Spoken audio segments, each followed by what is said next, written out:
صدق الله مولانا العظيم وصدق رسوله النبي الكريم ونحن على ذلك من الشاهدين والشاكرين والحمد لله رب العالمين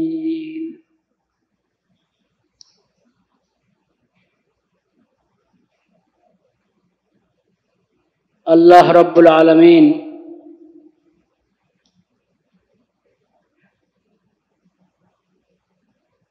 তার খাস রহমত বিশেষ ফজল এবং করমে আমাদেরকে হজ এবং ঈদুল আযহা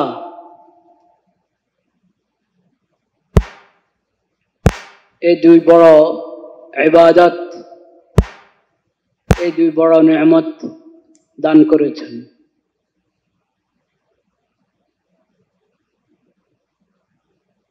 দুই মাস আগে রমাদানুল মুবারকের বরকতপূর্ণ মাস পেয়েছিলাম আমরা।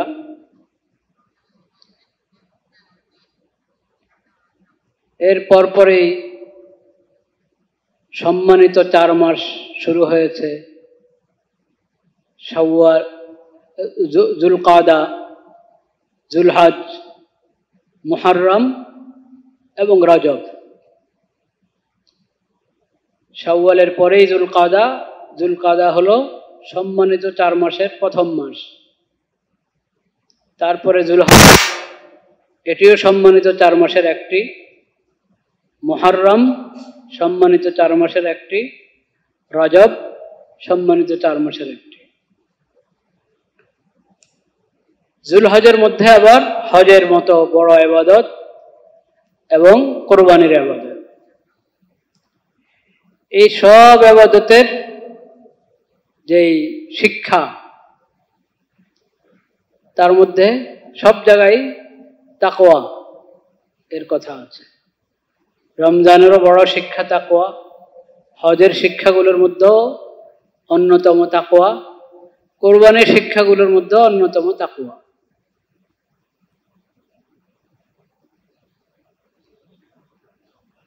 এই তাকওয়া এমন জিনিস যেটা আমাদের দুনিয়ার জিন্দেগি এবং আখিরাতের জিন্দেগি সব জায়গায় জরুরি।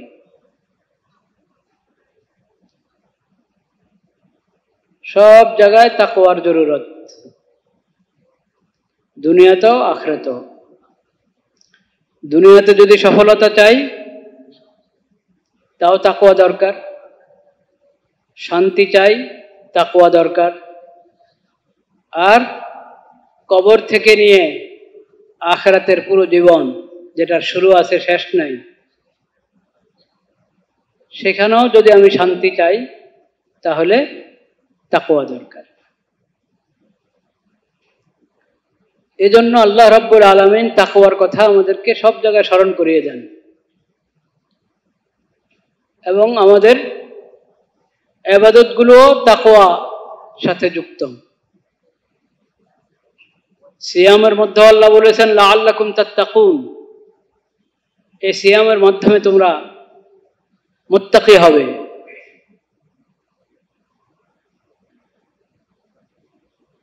কোরবানির মধ্যেও আল্লাহ তাআলা বলেছেন লান ইয়ানালাল্লাহা লুহুমুহা ওয়ালা দিমাউহা ওয়ালাকিন ইয়ানালুহুত তাকওয়া মিনকুম। তোমরা যে কোরবানি করছো,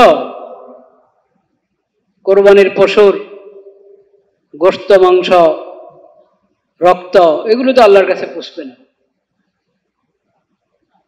আল্লাহর কাছে পুষবে হলো তোমাদের তাকওয়া, তোমাদের দিলের অবস্থা,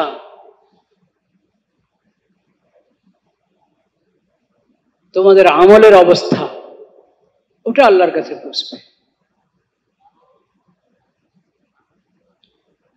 হজের মধ্যেও আল্লাহ রাব্বুল আলামিন তাকওয়ার কথা বলেছেন। মূলত প্রত্যেক ইবাদতের মধ্যেই তাকওয়ার শিক্ষা রয়েছে, কিন্তু বিশেষভাবে রোজা, হজ এবং ঈদুল আজহা, কোরবানি, এখানে আমাদেরকে আল্লাহ তাআলা তাকওয়ার কথা বারবার স্মরণ করিয়েছেন, বিশেষভাবে স্মরণ করিয়েছেন, যাতে আমরা তাকওয়া অবলম্বন করি, আমাদের জিন্দিগিটা তাকওয়াওয়ালা জিন্দিগি হয়। এক ব্যক্তি সহিহ ইবনে খুজাইমা মুসনাদে দারমি সহ হাদিসের বিভিন্ন কিতাবে হাদিসটি আছে। আনাস রাদিয়াল্লাহু তাআলা আনহু ঘটনাটি বর্ণনা করেছেন। এক ব্যক্তি নবী করিম সাল্লাল্লাহু আলাইহি ওয়াসাল্লামের খেদমতে এসে বলল, ইয়া রাসূলুল্লাহ, আমি সফর করার ইচ্ছা করেছি, সফরে যাওয়ার ইচ্ছা করেছি, আপনি আমাকে কিছু পথেও দেন। যাওয়িদনি ইন্নী উরিদু সফরান ফাযাওয়িদনি, আমি একটু সফরের নিয়ত করেছিলাম, আমাকে কিছু পথেও দেন।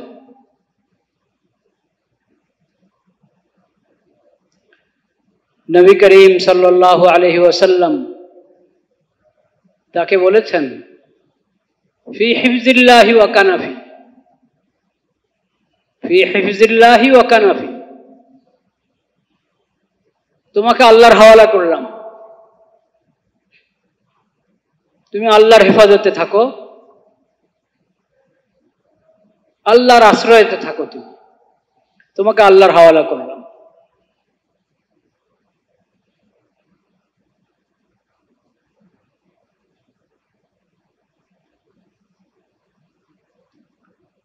এরপরে আরো দোয়া করলেন, যাওয়াদাকাল্লাহুত তাকওয়া, যাওয়াদাকাল্লাহুত তাকওয়া, আল্লাহ তোমাকে তাকওয়ার পথেও দান করেন। পুরো সফরে যাতে তুমি তাকওয়ার উপরে থাকতে পারো,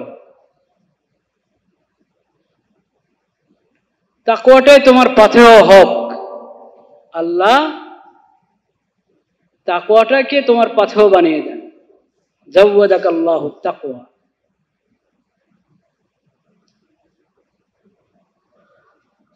তিনি বললেন, জিদনি ইয়া রাসূলুল্লাহ, ইয়া রাসূলুল্লাহ আরেকটু বলেন।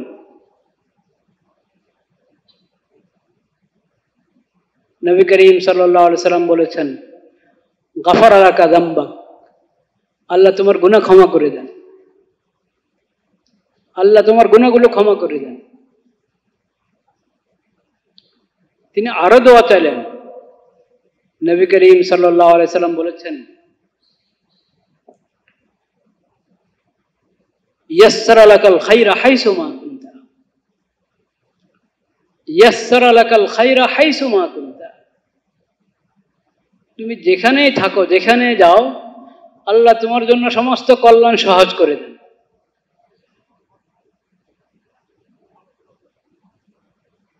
এখন উনি কোন ধরনের পথেও চেয়েছেন নবী করিম সাল্লাল্লাহু আলাইহি ওয়াসাল্লামের কাছে, এটা বর্ণনা স্পষ্ট নাই। আমি সফরে যাওয়ার নিয়ত করেছি, আমাকে কিছু পথেও দেন। হতে পারে দোয়াই চেয়েছেন, হতে পারে কোনো জরুরত ছিল, সফরের জন্য সাধারণ যেটাকে আমরা সফরের পথেও বলি, কিছু আসবাব থাকতে হয় সফরে, হয়তো সেই আসবাবের কথা বলেছেন, তাও হতে পারে। কিন্তু যখন নবী করিম সাল্লাল্লাহু আলাইহি ওয়াসাল্লাম দোয়া করলেন, ফি হিফজিল্লাহি ওয়া কানাফি, তোমাকে আল্লাহর হাওয়ালা, আল্লাহর হেফাজতে রাখলাম, তোমাকে আল্লাহর হেফাজতে দিলাম, তুমি আল্লাহর তত্ত্বাবধানে। যখন দোয়া করলেন যাওয়াদাকাল্লাহুত তাকওয়া, তখন উনি বুঝে ফেলেছেন যে আমার তো আসলে এই পথেও দরকার, আমার এই পাথরটা তো দরকার, এটা থাকলে তো আর কোনো কিছুর প্রয়োজন নেই।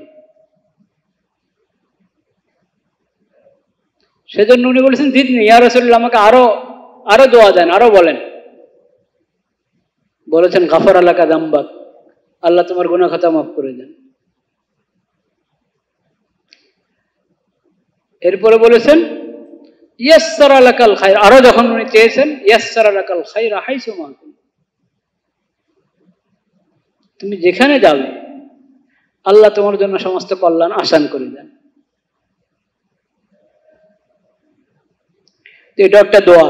কাউকে আমরা যখন বিদায় জানাবো, বিদায় জানাবার সময় দোয়া আছে না, এটাও একটা দোয়া। যাওয়াদাকাল্লাহু তাকওয়া, আমরা সংক্ষেপে বলি ফি আমানিল্লাহ। ফি, তো ফি আমানিল্লাহ, ওই যে ফি হিফজিল্লাহি ওয়া কানাফি, ওটার অর্থেই ফি আমানিল্লাহ। যাওয়াদাকাল্লাহু তাকওয়া ওয়া গাফারা লাকা যামবাক ওয়া ইয়াসসারা লাকাল খায়রা হাইসু মা কুনতুম, এটা একটা দোয়া। তো এখানে দেখেন সফর, সফরের সময় সবচেয়ে বেশি দরকার কিসের? তাকওয়া। এই অর্থেও তাকওয়া দরকার যে আমি সমস্ত বলা মুসিবত থেকে বেঁচে থাকতে পারি। এই অর্থেও তাকওয়া দরকার যে আমি সমস্ত গুনাহ থেকে বেঁচে থাকতে পারি। এই অর্থেও তাকওয়া দরকার আমি আল্লাহ সমস্ত ফরজ আদায় করতে পারি। এই অর্থেও তাকওয়া দরকার যে সফরে যাতে আমার দিলটা আল্লাহর সাথে জুড়ে থাকে।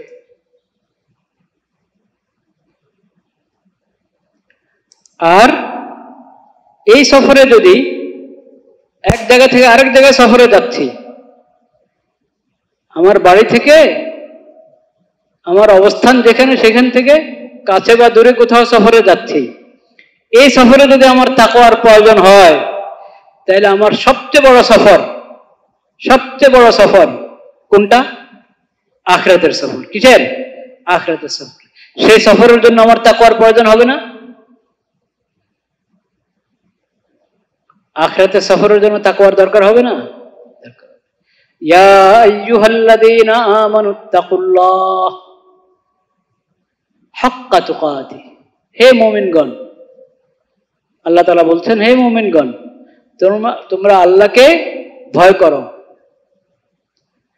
ভয় করার মতো। যেমন তাকওয়ার প্রয়োজন তেমন তাকওয়া অবলম্বন করো।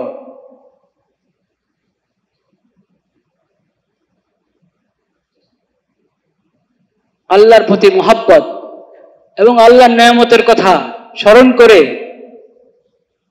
আল্লাহর সামনে তোমাকে উপস্থিত হতে হবে, তোমার চেহারা দেখাতে হবে আল্লাহকে, তোমার খালেককে, তোমার মালিককে, যার রহমতে তুমি ডুবে আছো। সেই রহমান রহিমের সামনে তোমাকে দাঁড়াতে হবে। এই অনুভূতি অন্তরে জাগ্রত করো, এই অনুভূতি জাগ্রত করে তাকওয়ার জিন্দেগি অবলম্বন করো, তাকওয়া অবলম্বন করো। আল্লাহর নিয়ামতের কথা স্মরণ করে আল্লাহর ফরজগুলো আদায় করো। আল্লাহকে চেহারা দেখাতে হবে, আল্লাহর সামনে দাঁড়াতে হবে, এই অনুভূতি জাগ্রত করে আল্লাহর নাফরমানি থেকে বেঁচে থাকো। আল্লাহর নাফরমানি করব, আল্লাহকে চেহারা দেখাবো কিভাবে? আল্লাহর নাফরমানি থেকে বেঁচে থাকো। হাক্কা তুকাতিহ, গুরুত্বের সাথে তাকওয়াকে গুরুত্বের সাথে গ্রহণ করো, সিরিয়াসলি নিতে হবে বিষয়টাকে। হাক্কা তুকাতিহ।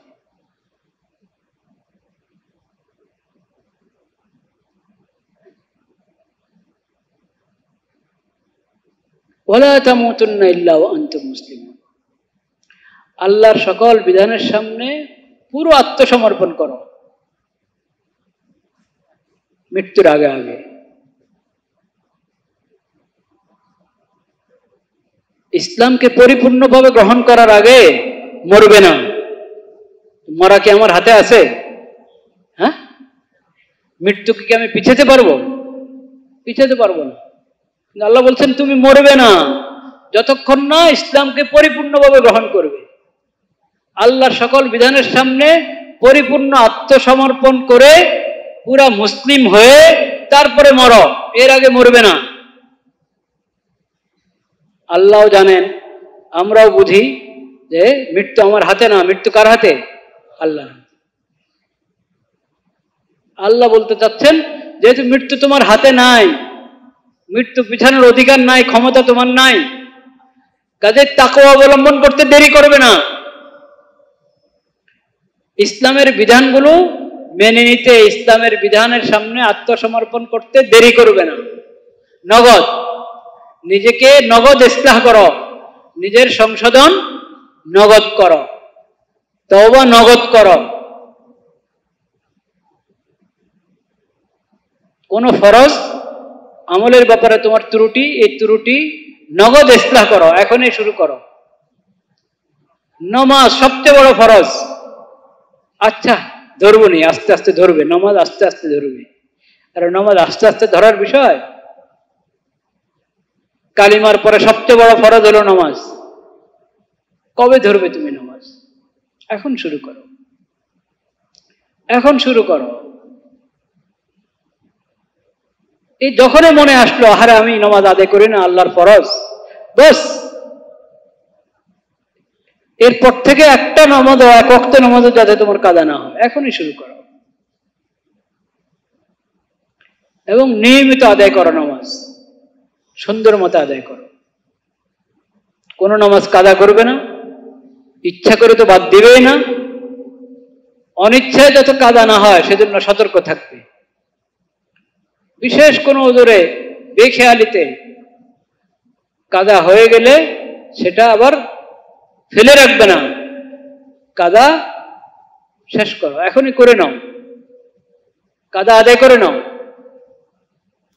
কাদা জমা রাখবো না, কাদা আদায় করে ফেলো এবং নামাজ সুন্দরভাবে আদায় করো। 4 নম্বর হলো, এবং আদর্শ মুসল্লি হিসাবে নিজেকে গড়ে তোলো, নগদ সংশোধন। যে বদভ্যাস আছে, গুনাহ আছে, পাপ অপরাধ, ওটা কালকে ছাড়বো, পরশু ছাড়বো, তা না, এখন থেকে ছাড়ো। একসাথে সব ছাড়তে পারছো না, একটা একটা করে ছাড়ো, আজকে এটা, কালকে ওটা, সকালে একটা, বিকালে একটা, ছাড়ো। অপরাধ, গুনাহ, পাপ ছেড়ে দাও, বদভ্যাস ছাড়ো। আল্লাহ এই কথা বলছেন, ওয়ালা তামুতুন্না ইল্লা ওয়া আনতুম মুসলিমুন। আল্লাহর বিধানের সামনে নত হতে দেরি করবে না। মৃত্যু তোমার হাতে না, মৃত্যুর আগেই তোমাকে 16 আনা সংশোধন হতে হবে, সংশোধিত হতে হবে, নিজেকে সংশোধন করতে হবে। তো সেটা যদি তুমি নিজেকে ফেলে রাখো তাহলে হবে না। ওয়ালা তামুতুন্না ইল্লা ওয়া আনতুম মুসলিমুন। এই যে কোরবানির শিক্ষার মধ্যে আমরা শুনেছি, পড়েছি, ইন্না সলাতি ওয়া নুসুকি ওয়া মাহইয়ায়া ওয়া মামাতি লিল্লাহি রাব্বিল আলামিন। আমার সালাত, আমার সকল ইবাদত, আমার কোরবানি, আমার জীবন, আমার মরণ কার জন্য? জীবন মরণ দুটোটা কার জন্য?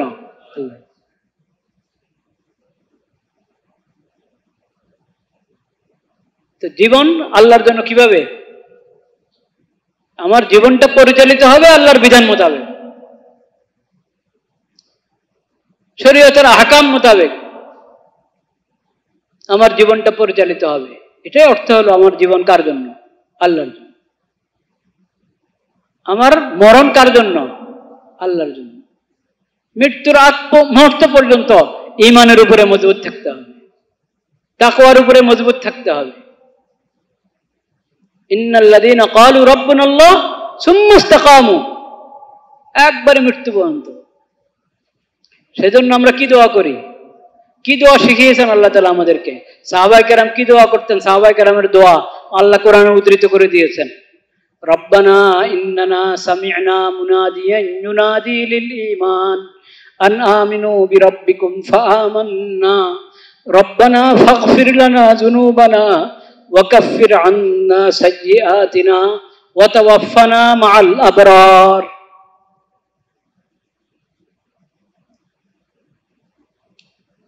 কাফির আন্না সাইয়্যাতিনা, আমাদের সব গুনাহ খাতায় আল্লাহ আপনি মুছে দেন। আমাদেরকে ক্ষমা করেন এবং যত অপরাধ করেছি সব মুছে দেন ইয়া আল্লাহ। ওয়া তাওয়াফানা মাআল আবরার, আমাদেরকে নেককার বান্দা, আপনার নেককার বান্দাদের সাথে আমাদেরকে মৃত্যু দান করেন।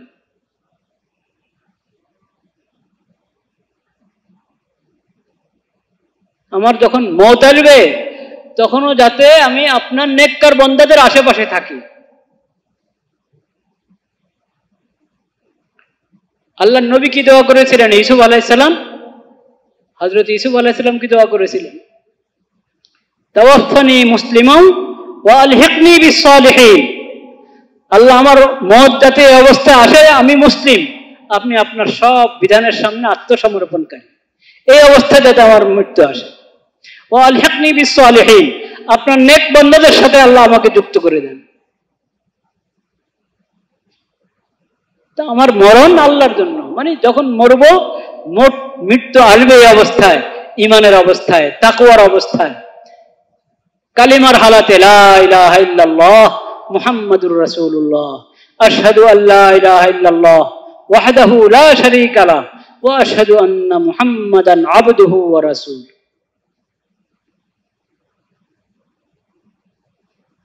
সেজন্য নবী করিম সাল্লাল্লাহু আলাইহি সাল্লাম আরেক দোয়া শিখিয়েছেন। নামাজে আমরা দুরূদ শরীফের পরে দোয়া পড়ি না?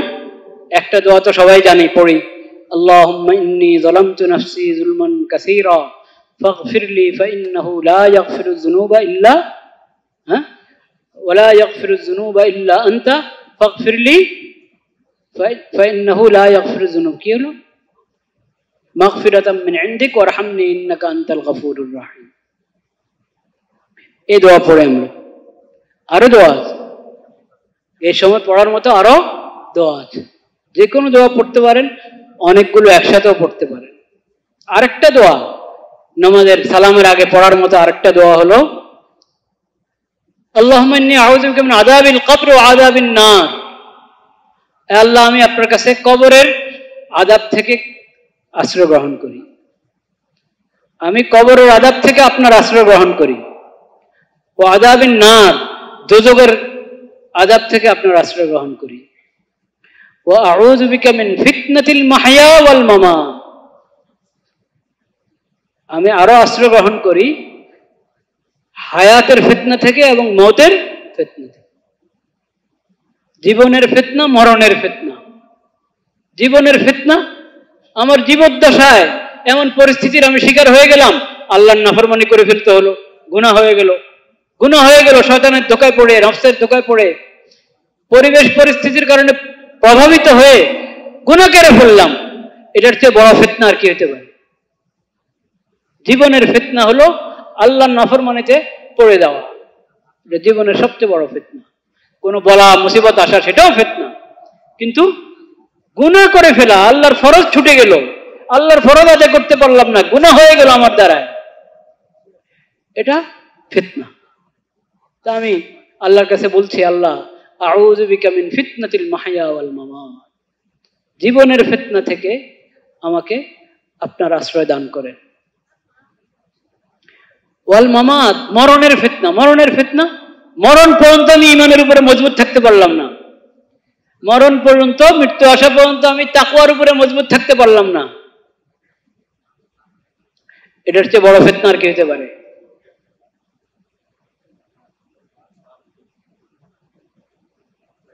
এটার চেয়ে বড় ফিতনা হতে পারে।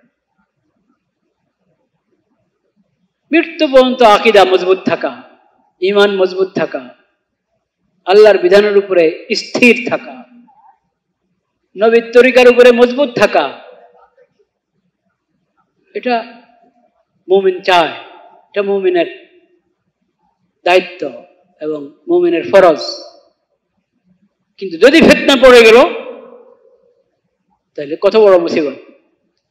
তা আল্লাহর কাছে দোয়া শিখাচ্ছেন নবী করিম সাল্লাল্লাহু আলাইহি ওয়াসাল্লাম, শিখিয়ে দিয়েছেন, এভাবে বলো, ওয়া আউযু বিকা মিন ফিতনাতিল মাহইয়া ওয়াল মামাত,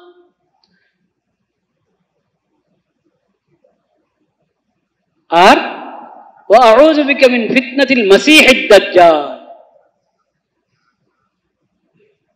বড় দাজ্জাল কিয়ামতের আগ মুহূর্তে যে বের হবে সেই দাজ্জালের ফিতনা থেকে আল্লাহ আমি আশ্রয় গ্রহণ করি। আর ওই দাজ্জালের বড় দাজ্জালের আগে প্রতি যুগে ছোট ছোট অনেক দাজ্জাল আছে, ওই সব দাজ্জালের ফিতনা থেকে আল্লাহ আমি আপনার আশ্রয় গ্রহণ করি। ওয়া আউযু বিকা মিনাল মাসামি ওয়াল মাগরামি, আমি আশ্রয় গ্রহণ করি গুনাহ থেকে, আশ্রয় গ্রহণ করি ঋণ থেকে। আমার উপর অন্যের ঋণ, অন্যের হক বাকি আছে, আমি আদায় করতে পারি না, ঋণ আদায় করতে পারি না, হক আদায় করতে পারি না, এমন যেন না হয়। এটা বহুত বড় মুসিবত যে আরেকজনের হক আমার মাথায়, আমি ওটা আদায় করতে পারি নাই, আরেকজনের ঋণ আমার মাথায় আদায় করতে পারি না, এটা অনেক বড় মুসিবত। এটার জন্য আল্লাহর কাছে বলো যে আল্লাহ আমি গুনাহ থেকেও আপনার আশ্রয় গ্রহণ করি এবং ঋণ থেকে, অন্যের হক থেকে আপনার আশ্রয় গ্রহণ করি। কারো হক যাতে আমার কারণে নষ্ট না হয়, কারো ঋণ যাতে অনাদায় না থাকে। তো এসব জিনিস থেকে আল্লাহর কাছে আশ্রয় গ্রহণ করো, যে কোনো মুনাজাতে এবং নামাজে, দোয়া, সজদার দোয়ায়, সালাম ফিরানোর আগের দোয়ায়। তো বলছিলাম যে শিক্ষা আমরা রমজান থেকে, হজ থেকে, কোরবানি থেকে পেয়েছি, তাকওয়ার শিক্ষা, এটা এমন এক শিক্ষা যেটা আমার দুনিয়ার সফরও দরকার, আখিরাতের সফরও কি দরকার। ইয়া আইয়ুহাল্লাযীনা আমানুত্তাকুল্লাহ ওয়াল তানজুর নাফসুম মা কদ্দামাত লিগাদ, আগামীকালের জন্য কি পাঠিয়েছ এখনই ভেবে দেখো। এটাই হলো আসল তাকওয়া, এটাই আসল তাকওয়া। আখিরাতের সফরের কি প্রস্তুতি নিলা?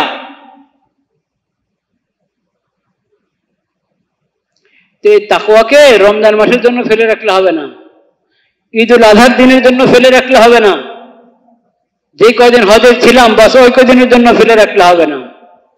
এই তাকওয়া সফর সঙ্গী। বলেন তাকওয়া কি? সফর সঙ্গী। ঢাকা থেকে চিটাগাঙ্গের সফর করি তখনও তাকওয়া দরকার, আর আমার জন্ম থেকে যে আখিরাতের সফর শুরু হয়েছে সেই আখিরাতের সফরের জন্য কি দরকার? তাকওয়া দরকার। এই সফর তো বুঝে আসে, ঢাকা থেকে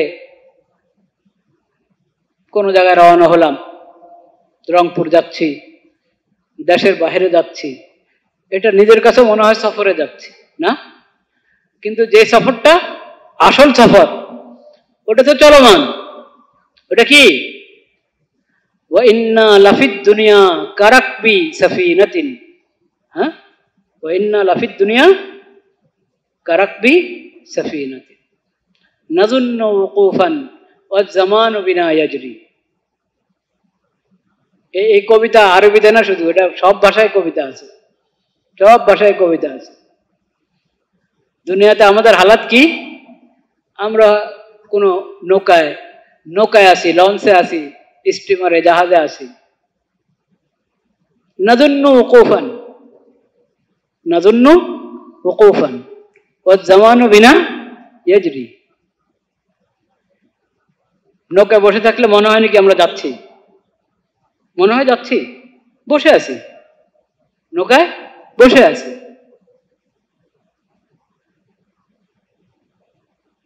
আমি তো আমার হালাতে বসে আছি। আপনি হাওয়ায় জাহাজে বসেন, যেখানে বসেন আপনি তো বসে আছেন, আমরা বসে আছি। ওয়া জামানু বিনা ইয়াজরি। আমি গাড়িতে বসে আছি, আমি ভেবেছি আমি বসে আছি, আসলে তো বসে নাই। দেখেন না 1 ঘন্টা পরে কত চলে গেছেন, কত দূরে চলে গেছেন। এই যে ঈদের ছুটি গেল, এই সময় না সফরের মজা। গাড়িতে বসবেন, 3 ঘন্টার রাস্তা 1 ঘন্টায়, 4 ঘন্টার রাস্তা 1 ঘন্টা চলে যাবেন। আর ঢাকাতে কত ছোট্ট এটা বুঝবেন তো এই ছুটির সময়। ঢাকার এক মাথা থেকে আর মাথা যেতে কতক্ষণ লাগে? কয় মিনিট?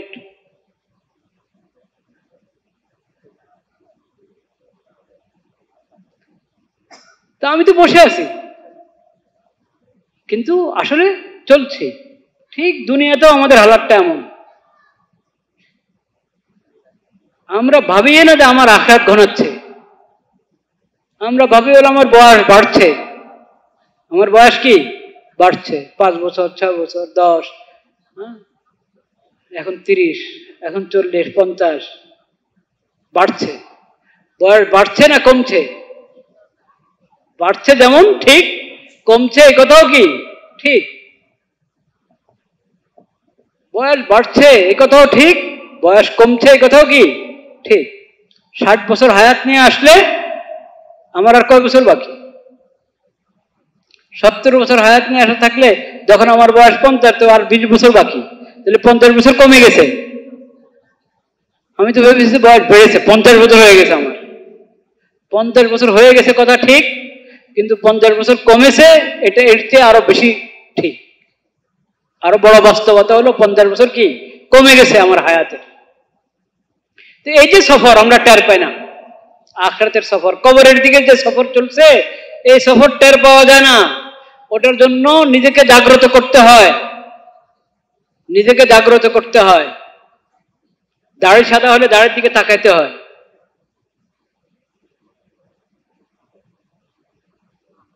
কিন্তু তাও তাকাই না। দাড়ি সব কালো ছিল তখন যে হালাত, আমি তো আছি। মানুষ মরে যাচ্ছে, যে মরার ছিল সে মরছে, আমি তো আর না। এই তো হালাত আমাদের। জানাজা দেখে, কবর দেখে কোথাও আমার মরণের কথা স্মরণ করতে পারে না। মরণের কথা মাথায় আসলেই আবার তাড়াইয়া দিয়ে এটাকে, কারণ কষ্ট লাগে, ভাবতে রাজি হই না। না ভেবে থাকতে পারলেই ভালো লাগে। কবরের কথা না ভেবে থাকতে পারলে কি লাগে? ভালো লাগে, স্বস্তি লাগে, শান্তি লাগে। ফেরেশতা এসে যে প্রশ্ন করবে তখন আমার কি হালাত হবে, এটা ভাবতে ভালো লাগে না। এই ভালো না লাগলেও ভাবতে হবে। ওয়াল তানজুর, জবরদস্তি ভাবতে হবে, জবরদস্তি ভাবতে হবে। এই সফরের পাথেও কি আখিরাতে কি পাঠিয়েছ। যদি এখন না ভাবো তাহলে কি হালাত হবে? কি সূরা ওয়াল ফজরের মধ্যে কি আছে? কদ্দামতু লিহায়াতি ইয়া লাইতানি কদ্দামতু লিহায়াতি। এখন যদি না ভাবো তো তখন কবরে, হাসরে, মিজানের কাছে, পুলসিরাতের কাছে তখন বলতে থাকবে ইয়া লাইতানি কদ্দামতু লিহায়াতি। আহা, আসল হায়াত তো হলো আখিরাতের হায়াত, আখিরাতের জীবন, এটাই তো আসল জীবন। এই জীবনের জন্য যদি আমি কিছু পাঠাতাম, কিছু প্রস্তুতি গ্রহণ করতাম, তখন আফসোস করলে কাজে আসবে? কোনো কাজে আসবে না।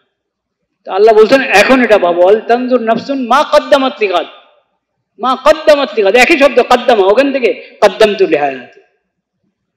এখন ভাবো কি প্রস্তুতি গ্রহণ করেছ, কি পাথেয় নিয়েছ, কি পাঠিয়েছ আখিরাতের ভান্ডারে। নয় পরে আফসোস করবা ইয়া লাইতানি কদ্দামতু লিহায়াতি। আহা, কেন প্রস্তুতি গ্রহণ করলাম না, কেন এই জীবনটার জন্য পাঠালাম না, কিছু পাঠালাম না। কিন্তু সে আফসোস কাজে আসবে না। এই জন্য ভাইরা আমার, যে শিক্ষা আমরা গ্রহণ করেছি সিয়াম থেকে, হজ থেকে এবং কোরবানি থেকে, এই শিক্ষাকে ছেড়ে দিব না।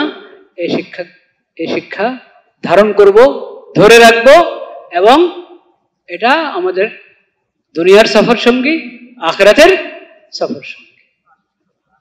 নবী করিম সাল্লাল্লাহু আলাইহি সাল্লাম বলেছেন ইত্তাকিল মাহারিমা তাকুন আবাদান নাস, ইত্তাকিল মাহারিমা তাকুন আবাদান নাস। আল্লাহ যা হারাম করেছেন, যত পাপের কাজ, যত গুনাহ, যত হারাম, এগুলো থেকে বেঁচে থাকো, তাহলে তুমি সবচেয়ে বড় আবেদ হবে, সবচেয়ে বড় ইবাদতকারী হবে তুমি যদি হারাম থাকতে পারো। হারাম থাকতে পারলে, বেশি নফল পড়লে বড় আবেদ হবে তা না। আমরা তো মনে করি যার নফল বেশি, বেশি নফল রোজা রাখে, বেশি নফল নামাজ পড়ে, সে বড় আবেদ, সে বড় জাহিদ, বড় ইবাদতওয়ালা, ইবাদত গুজার। ওটা খুব ভালো, অনেক নফল পড়া, নফল রোজা রাখা, নফল নামাজ পড়া অনেক ভালো। আল্লাহর নৈকট্য অর্জনের জন্য অনেক উপকারী, কিন্তু এর চেয়ে বেশি গুরুত্বপূর্ণ, বেশি দামি, বেশি জরুরি হলো গুনার কাজ ছেড়ে দেওয়া, নাফরমানি ছাড়ো, আল্লাহর নাফরমানি ছাড়ো, হারাম উপার্জন ছাড়ো, ঘুষ ছাড়ো, সুদ ছাড়ো, জুলুম ছাড়ো, গীবত ছাড়ো, যত অশ্লীল কাজ সব ছাড়ো, গালমন্দ ছাড়ো।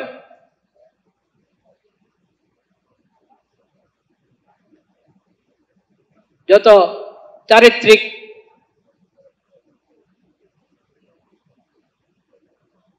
সমস্যা,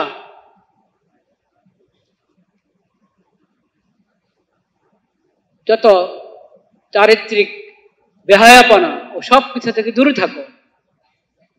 ইত্তাকিল মাহারি, হারাম যা আল্লাহ যা হারাম করেছেন, যত গুনাহ, কবিরা গুনাহ, সবচেয়ে বড় কবিরা গুনাহ কি? শিরিক। আত্মহত্যা কবিরা গুনাহ, অন্যকে হত্যা করা, অন্যায় হত্যা করা কবিরা গুনাহ। হত্যা না, শুধু অন্যকে একটা থাপ্পড় মারলো কবিরা গুনাহ। হত্যা তো সেই হত্যাই। খেয়ানত, দুর্নীতি, আমানতের খেয়ানত করা এবং অন্যের অর্থতে গলত তাসাররুফ করা, আত্মসাৎ, এসব কবিরা গুনাহ, কঠিন কবিরা গুনাহ। এগুলো ছাড়তে হবে।